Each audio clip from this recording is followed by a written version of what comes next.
So, i-ready ang flour. Then, yung measuring cup and yung spoon. So, yung spoon, gagamitin nating tool to scoop the flour to the measuring cup. Kung hindi natin direct i-scoop ang flour using measuring cup. So, para matansya natin yung flour dun sa measuring cup.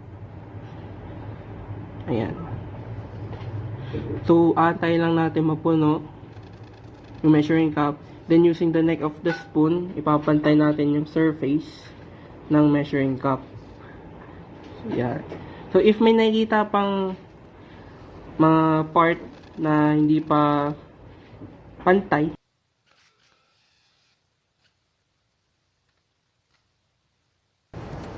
so, same rules apply sa flour. Ihanda ang sugar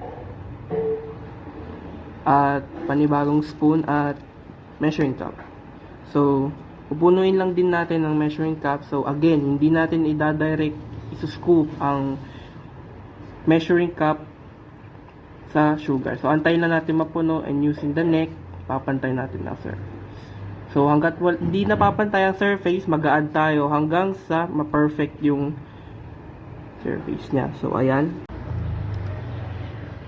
Using a graduated measuring cup, we just need to pour the water until it reaches the level to attain the measurement for our recipe. If sumobra ang measurement dun sa kinakailangan yung makuha, magbabawas lang tayo ng liquid until ma-reach niya yung balance na measurement.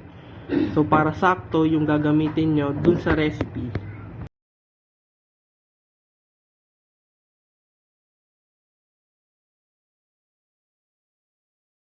So, same rules apply in milk. Pour the milk until we achieve the right measurement for our recipe.